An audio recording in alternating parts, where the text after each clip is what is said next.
What's up, people? Welcome to another live episode of the Angry Ted Show. It's Monday. It's Monday. Y'all know what we do.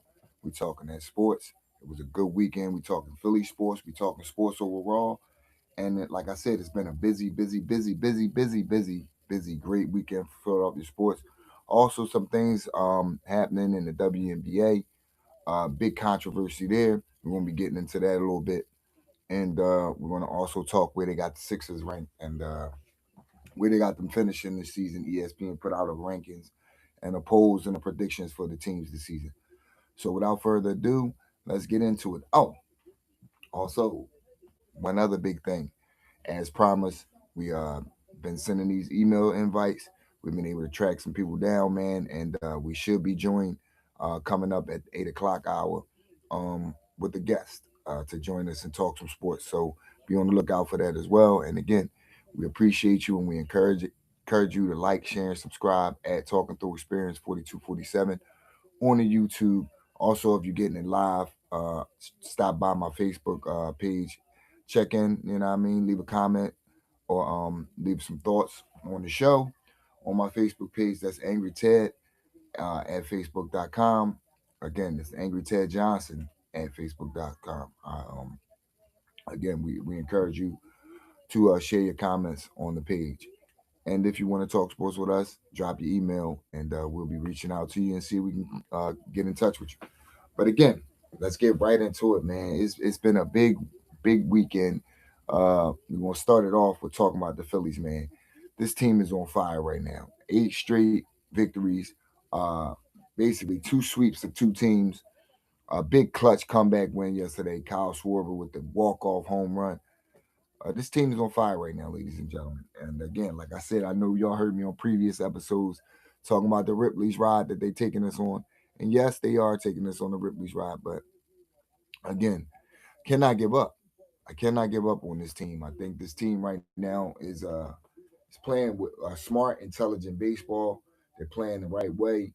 They're going out there and basically fight. And I was reading an article and listening to the radio a couple days ago where they said Don Mattingly and the team had a pretty much a meeting of the minds where they had a big time team meeting, and he basically told the team like he want guys out there that's going out there to fight for him every inning, to fight for the manager every inning. And since that meeting, this team has been fighting. They've been scratching. They've been clawing. They've been basically doing everything that's necessary to win baseball games. And if they keep this up, I'm telling you right now, there's no stopping what type of momentum they can have going into the playoffs. And dare I say, it could be the right momentum that could carry us to the World Series. Yes, I said it. It could be the right momentum because when you get teams hot this late in the season, sometimes it doesn't matter what you did earlier. All that matters is that you got it going right now, and the right players and the key pieces that you need to win games is going. And again, the Luis Arise signing is may go down as one of the biggest signings in Philly's history because since that guy's been here, this team has been again the batting averages have been up. This team is playing good baseball, like the hair's on fire. I mean, everybody. You got Alec Bohm swinging the bat. You got Crawford doing what he's been doing, getting big walks, making big hits. Marsh, who's been doing his thing all year, and then finally Schwarber is coming back around, as you saw yesterday. For those that saw it, and if you didn't, I encourage you to replay. Uh, Go on YouTube and replay the game, man. It was a phenomenal game yesterday. It shows you what a team that plays, like I said, plays with the the uh, the desperation needed can do. And again, like I said, they play the Mariners tonight. The Mariners tonight. Is going on the West Coast. Going to be a tough series, like I said, traveling from Philadelphia to the West Coast. That quick turnaround. But again, if this team could just keep the momentum going, dare I say, we may catch the Braves. Be 4.5 out. And I have an opinion on that. And you guys leave me your opinions. How do you feel about that? Do you want the Phillies to catch the Braves and take over first place, possibly win the division and get the bye? Or would you rather this team continue to play solid baseball, win the wild card, one of the three wild cards, and go into the playoffs like that, hot, and playing good baseball and still being able to play? I prefer on them being able to play and continue to play. I prefer us to win the wild card and to keep that momentum going. I'm looking at last year and uh, how Dubai has affected this team in the year previous to that. I'm thinking that this team just needs to play. They need to play every day. They need to get them keep the momentum going, because if you get these guys a bye, then the bats could go cold again, and then they'll tend to forget how they got to the playoffs in the first place.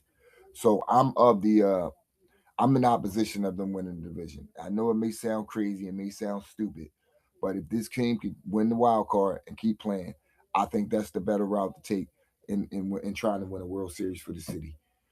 Give me your opinion and let me know what you think. But in my opinion, I think that's the definitely the best way to go. Um, I mean, listen, if if this team does win the division, and that's what they're shooting for, I'm I'm going to take it. I'm going to be happy, but I'm going to be also concerned that the bye can take away momentum. Like I said, we don't need this team not playing baseball for a week and a half while waiting for other teams to play. Then you give other teams a chance to those teams that are trying to fight for those spots, they get a chance to get hot and come in and potentially knock you off. We faced that situation before where Arizona came in here. They were the hot team coming in during that Red October, and they knocked us right off. Came into Philadelphia, we won two, I believe, 2 games it was, and then the rest, Arizona carried that momentum and into the World Series against Texas, to which we know what happened that year when Texas won the World Series. But again, I'm not, coming off of 2 World Series appearances for this team. This year is a do or die situation. They got to get it done, or like I said, like we've discussed on previous shows, this baseball team, as we know, is not going to be the same. It's not going to be the same, and I believe they have to shoot, like I said, for the best possible way to get to the World Series. And in my opinion, again, it's through the wild card, not through the division. But speaking of shooting, that brings me right into basketball, and we had a situation with the WNBA. By the way, I don't understand what's going on with the league as far as like it's insane, man. At one point, we had grown men bringing dildos to the game, which is insane, which is embarrassing, which you shouldn't call yourself a man for doing nut shit like that. Like, who the fuck goes into an adult store, buys a dildo, and takes it to a public a place? Not only a public place, but has the audacity to throw it on the court at a WNBA game. These people should be prosecuted to the highest power, and in fact, they should be psychiatrically evaluated, because you have to be somewhat stupid or somewhat idiotic to try to do some shit like that. Which you're not embarrassing the females that played, and you're not doing it in a silent protest, because that's the dumbest way to protest ever. You're just basically trying to show up the league, and that I think it's stupid and it's asinine. Let them women play, man. Let them women be. If they're trying to grow their game, let them be, man. Let them be. And that brings me right into an incident that just happened with Enes Kanter, former NBA center. Last place he played was Boston, I believe, or for the OKC Thunder, either one of those two teams. But I say that I bring him up because he just had a big incident where he was about to fight one of the females, or I don't know. They're saying that this young lady is a transgender, whatever have you. But in any incident, in any event, there was an incident where those two had jawed, was going back and forth, where she was ready to go up in the stance and possibly attack. With that, man, I just got to say, man, Canner, you got to show better discretion, bro. You got to show better discretion as a professional athlete, and you have to respect the game, because you made it about you. You made it a spectacle. You basically took the attention away from those other athletes that were participating, because you had a problem with one individual, or the WNBA stance against the transgender uh, women in sports. Now that's a whole nother issue. That's a whole nother uh, fish to fry. But I don't think that was the time or place for Canada to try to, make his political stand. Um, using I'm trying to fight for women's rights and all that as a stance. Now, do I agree with? transgender women in sports with naturally born women? No, I'm not going to sit here and say I do. But again, that's the WNBA's prerogative. That's their preference. That's what they do. It's still not going to make me not watch the game for those other women like the Caitlin Clarks, like the Bayou Barbies, Angel Reese's, like the Tina Thompsons and people that played in the league before then, that came before this era of WNBA basketball, which got me interested in the first place. It's not going to stop me from watching it. It's just it's a shame that in this today's world we have sports, and I'm not saying that athletes should shut up and dribble. No, I'm not, or do any of that. But what I am saying is sometimes things uh should just be left where they are. And let the league figure that out. Let the league figure that out, because you could go both ways. Because on one hand, you know, we say that women can't do things that the men can do as far as sports wise, but you have female football players, you have lingerie football, you have tackle football where females are playing, and these are naturally born females. So again, and there's a big issue with the makeup, the genetic makeup, because some of these transgender women were men. Let's face it, and now they, chosen to alter themselves and do something else, which is their prerogative. But does it create a disadvantage? My personal thing is, I think it does, because if you're genetically built and made as a man, there's certain strengths that you have that you can use in an athletic contest that will always overcome or overpower a female. For instance, there was a big deal where Clarissa Shields said she would like to take on a man that's in her weight class because she could defeat him. And her and Shannon Sharp had a big debate, and I, for one, was siding with Shannon. No, because a man, again, hits differently, and there's pounds of pressure of a fist or being hit.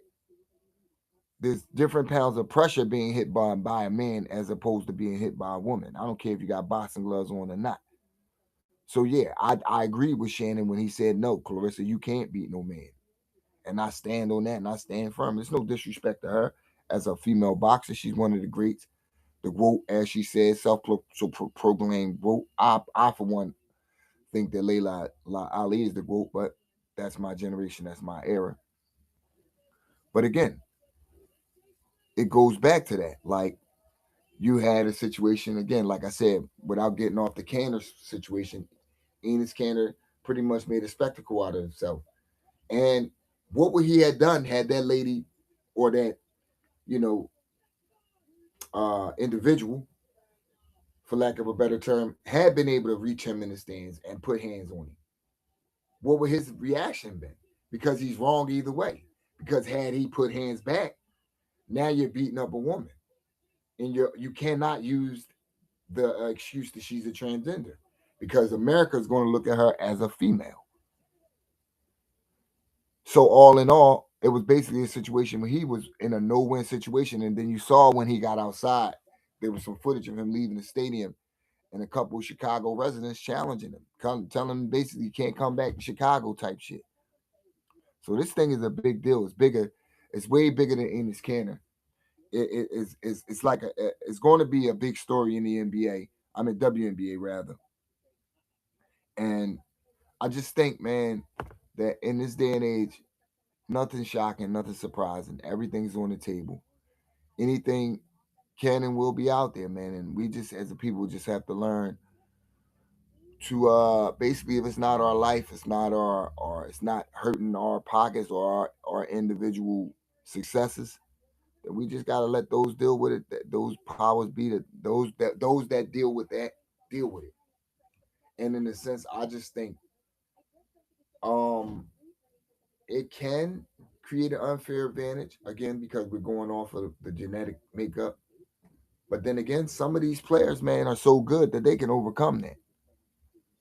They can overcome that. And like I said, I'm not saying it's right, because certain sports, like for instance, you had well, it might have been a year ago or maybe months ago, we had a transgender boxer take on a female, which you could clearly see that lady could not take those punches from that transgender female. He could not take the punches. It was a clear disadvantage and could have possibly ended that lady's life. So, for those that are for it, then you have situations like that where people are, it could be a dangerous spot. Because again, that's boxing where you physically have to outperform and physically have to exert, where impose yourself, your will on people in order to win. So yeah, and then we have these new sports. How would that affect that? When you talking about bare knuckle fighting, that's also considered a sport. Would you allow transgenders to participate in that? Where the chances of getting injured and possible fatality or dying is high when you have people with no gloves on or no protection, just basic tape and knocking the shit out of each other. Or the slap contest. How about transgenders in that? Would you have a problem with that? So yeah, we can go either way with this, man. But again, like I said, whatever side you stand on, there is no right or wrong. It's just a matter of opinion and a matter of how you view it. And again, like I said, this is the way it is now. It's in on the forefront. These people are fighting hard, and as we know, in this society we live in, LGBTQ has a very, very, very big sway on not only sports but business and politics in general. Not only sports but politics and business in general. But I just think with how Canner went about it, I just think it was pretty much an attention seeking, rage baiting, trying to put itself at the forefront. Because if you're going to watch a WNBA game, just go, man. Don't try to put your uh you know try to what they say, hate on the league or try to get some attention off the league by putting it on you. If you want to sit that close, man, just keep your mouth shut, root for who you're going to root for, and just keep it pushing. But again, she was wrong for attempting to go up in the stands as well. Because again, like, we got to look at it in two ways. We crucified for years a guy like, dare I say, Meta World Peace, aka uh, what's his name? Damn. Leave his name in the chat. I just remember Meta World Peace. Ain't that a bit? No, excuse me, Ryan Artest. When he went up in the stands, or when he jawed back and forth with fans in attempts, to get his point across. This is happening, and this has happened in the WNBA twice this season already, from what I've seen. And then, like I said, the whole dildo on the floor incident where these guys were just going ballistic. It was like 3 or 4 games. They just were come to the games, throw sex toys on the court, which is embarrassing. Let their game be their game, man. Let their game be their game. I can't imagine that happening in Philadelphia, which we're about to get a WNBA team as well. Which I would love that. It will open up an avenue for some of our professional women's basketball players that come out of Philly. They tough too. Y'all know one. She's down there coaching in South Carolina Gamecocks. Shout outs to her, Dawn Staley, North Philly's own. But I think it would be a great opportunity to give some of these young ladies in the Philadelphia area a chance, man, to go down there and showcase their abilities and possibly get a shot at a professional career. But speaking of professional careers and WNBA, which we're going to take the W off and get right to the NBA, we got to talk about these Sixers. And the rankings have came out. ESPN has put it out there where they got the Sixers, the fourth, finishing as the fourth best team in the East. Which, if you think about it, I'm not mad at that with us being amongst the top four. And again, leave your comments in the comment section, and let me know how you think about this. But with the squad that we have, we've already gone over how we think they can mesh on this show, or how we think they won't mesh. For those that have that opinion. But what I want to say is, let's look at the other teams in comparisons to what they're comparing them to. And the top four teams they have, the top three, rather, three teams over the Sixers they got. You have, and not in any specific order, Cleveland. You have the New York Knicks, of course, because they're the champions, which I'm not mad at that. They're very talented, even though they lost a few pieces this off season. One being Mitchell Robinson, who people think isn't important, but I think he's more important than people think, and you're going to see this season why. Um, Mitchell Robinson, losing him, but they're still a pretty talented team. They still bring back their starting five. You got the champs, which I can agree with. Then you got Cleveland, which Boston, and then us being the fourth best. I'm not understanding the whole Boston thing. When you get rid of a Jaylen Brown for a podcast P, now all of a sudden podcast P is going to turn back the clock.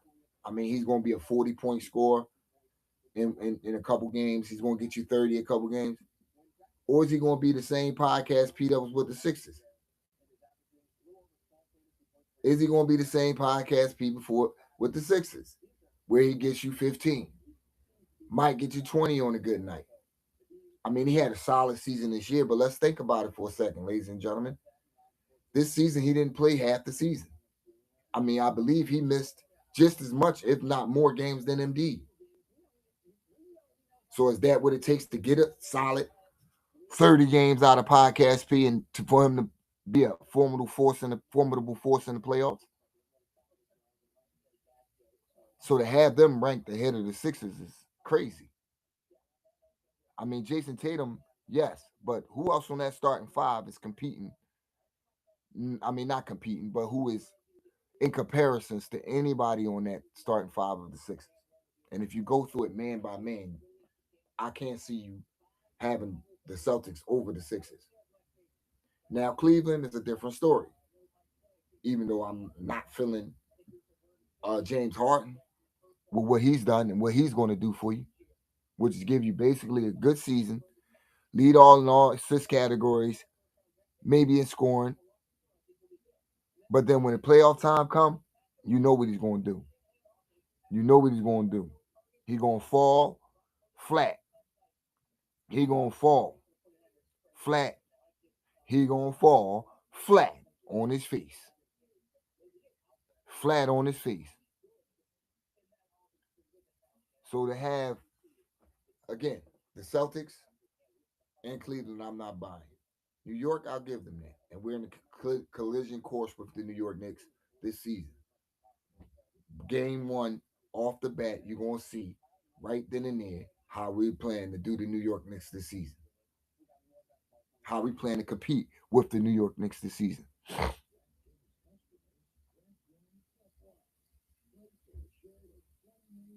But again, ladies and gentlemen, leave your comments in the comment section. Let me know what you think. But those are the top three teams that they have, and then the Sixers coming in four in the East. Let me know what you think. Let me know what your order is in the comment section. And again, go on my YouTube channel and like, share, and subscribe, and show me some love. But with getting into that, the rankings, we got to go right to the Eagles.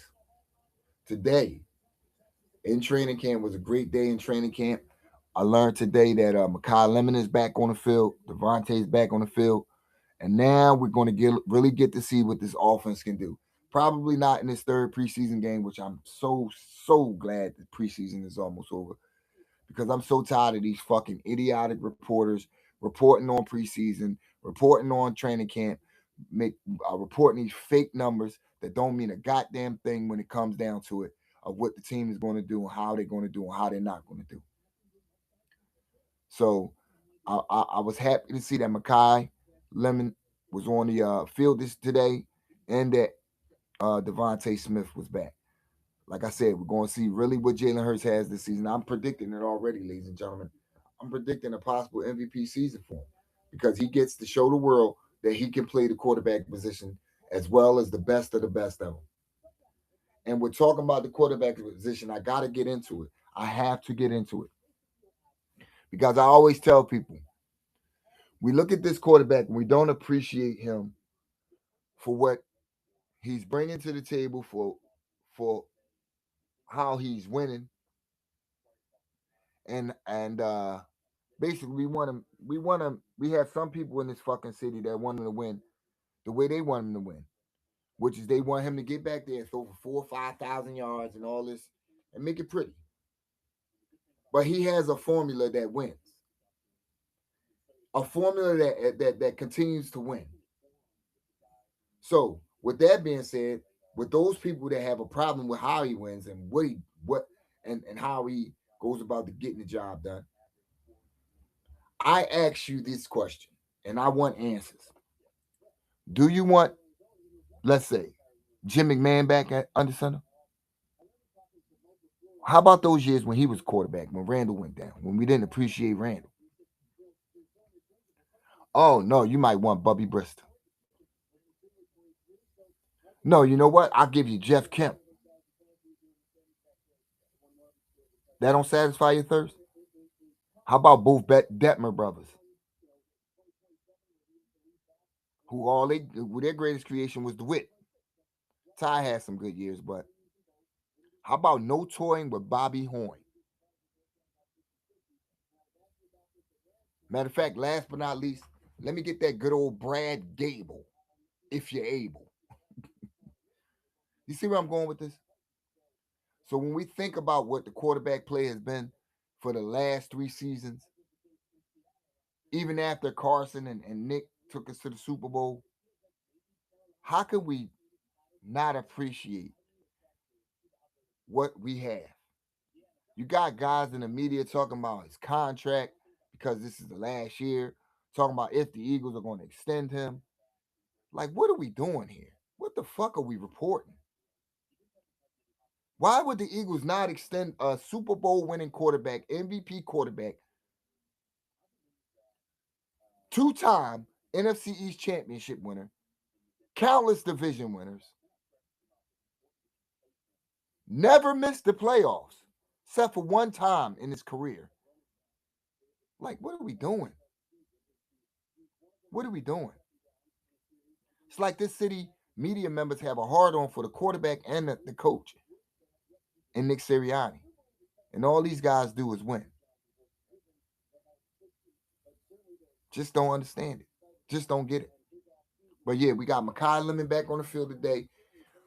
We got the true number one in Devontae Smith on the field today. And like I said, I'm looking forward to this season, man. I'm looking forward to its big things. I'm looking forward to this season being a successful season. And again, I'm not going to say and predict Super Bowl, but all I will say is Philadelphia, get ready for a great sports winter. I'm telling you, between the Sixers, Flyers, and Eagles, and hopefully a long run in Red October, this city is going to be looking at possibly something that hasn't happened since the bicentennial the first time, since the 1980s, where we were called the City of Champions. For those of my old heads, remember that? Let me know. But I remember, even though I was 3 years old, which is insane, but that's how much I love sports. It's been better than my blood. But in 1980, we had all 4 sports teams in the championship in the finals, where we had the Sixers, Flyers, Phillies, and Eagles. Eagles, of course, you guys know Raiders, Super Bowl. Phillies, we already know, beat the Royals. Sixers in the finals with the Lakers. We know how that turned out with Magic Johnson. And of course, the Flyers playing, most of you probably won't get this, but for those that are my hockey fans, you will. In 1980, the Flyers faced the New York. I mean, New York Islanders in the Stanley Cup Finals, and we got robbed by what is infamously what who is known as the most infamous referee in hockey history, especially amongst us Philadelphians, Leon Stickle, the phantom offsides call that was or was not called. that cost the Flyers a goal and eventually cost us the Stanley Cup, to which we haven't been to the Stanley Cup since. Well, we have, but we haven't won one since the '70s. So I'm forgetting about that Lindros led team, and also that the latest and greatest, the team that came back from 3-0 in the playoffs against Boston. But yeah, we haven't won one since the '70s. So yeah, Philadelphia, get ready for a great winter, man. It's going to be a great sports winter for those that are 4 for 4 like myself, and I'm looking forward to it. But with that being said, I'm gonna get on out of here. Tune in tomorrow. You already know. Tuesdays, talking soldier stories. I'm gonna have my guy Rob on there. We're gonna be talking soldier stories, educating the veterans about those benefits that they may or may not know about, how to go about getting your benefits, and we're gonna keep rocking and rolling, ladies and gentlemen. My guest was supposed to join me tonight, but again, we working the kinks out with that, and we'll have him up here. My man Cash Out Calvin, shout outs to him. We'll have him up here soon, and again, you gonna want to listen to this guy.